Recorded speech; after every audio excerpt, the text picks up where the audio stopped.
Hello student, कैसे हो आप सभी। Good evening everyone, good evening. आज का टॉपिक हमारी हिंदी क्लास से है व्याकरण पाठ से। किससे? व्याकरण पाठ से। व्याकरण में लिंग क्या है? लिंग, जेंडर। जेंडर जेंडर की परिभाषा है जो शब्द स्त्री और पुरुष जाति का बोध कराते हैं लिंग कहलाते हैं। वे शब्द, कौन से शब्द?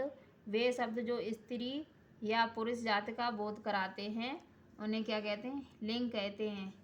लिंग के भेद, यह दो प्रकार के होते हैं। लिंग के कितने भेद होते हैं? दो। लिंग के भेद, यह दो प्रकार के होते हैं। कितने प्रकार के होते हैं? यह दो प्रकार के होते हैं। Number first pulling, number second स्त्रीलिंग। देखिए हमारी हिंदी लैंग्वेज में, हिंदी भाषा में दो प्रकार के लिंग होते हैं, क्लियर। लेकिन हमारी जो संस्कृत का लैंग्वेज चलता है उसमें लिंग का एक और पार्ट बढ़ जाता है। लिंग का एक और पार्ट बढ़ जाता है, यानी कि संस्कृत में तीन प्रकार के लिंग होते हैं। तीन, जैसे हमने बताया था ना, इसमें जब हमने हिंदी में आपको एक वचन और बहुवचन बताया था ना, उसी तरह हिंदी में वचन भी दो प्रकार के होते हैं और लिंग भी दो प्रकार के होते हैं। लेकिन हमारे संस्कृत की लैंग्वेज में ये सब कुछ चेंज होता जाता है। संस्कृत में वचन भी तीन होते हैं और लिंग भी तीन प्रकार के होते हैं। ठीक, क्लियर। एक दिन में आपके संस्कृत की वीडियो अपलोड कर दूंगी लिंग और जेंडर पे। एक ही दिन में आपका चैप्टर ख़त्म कर दूंगी। लिंग, संस्कृत के लिंग, और यानी कि इंग्लिश में से जेंडर बोलते हैं तो उसे मैं क्लियर कर दूंगी। क्लियर आप लोगों को? तो लिंग के भेद यह दो प्रकार के होते हैं। Number one pulling, number two स्त्रीलिंग। ठीक है, क्लियर। तो पुल्लिंग शब्द क्या होते हैं? जो पुरुष जाति का बोध कराते हैं। दोनों की डेफिनेशन इसी में मिक्स थी। हमारी क्या परिभाषा थी? जो शब्द स्त्री और पुरुष जाति का बोध कराते हैं लिंग कहलाते हैं। अब पुल्लिंग में भी हम यही क्या होते हैं? वे शब्द जो पुरुष जाति का बोध कराते हैं। और स्त्रीलिंग की डेफिनेशन क्या हो जाएगी हमारी? वे शब्द जो स्त्री जाति का बोध कराते हैं। क्लियर।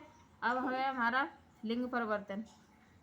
जैसे पुल्लिंग शब्द देखिए क्या होते हैं। जैसे बालक, बालक क्या है? एक पुल्लिंग शब्द है। बालक, हाथी पुल्लिंग शब्द है। और कुत्ता, ये क्या हमारे पुल्लिंग शब्द। अब स्त्रीलिंग में क्या शब्द होते हैं?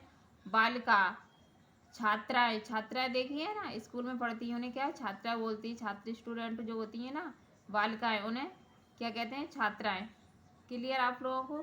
जो स्त्री जाति का बोध कराते हैं वो शब्द क्या होते हैं? स्त्रीलिंग शब्द कहलाते हैं। क्लियर।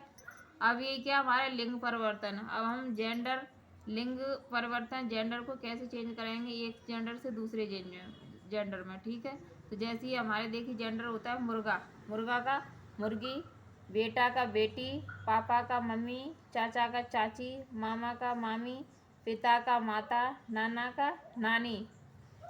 ऐसे ही और होते हैं हमारे, उनका भी हम इसी तरीके से चेंज कर सकते हैं।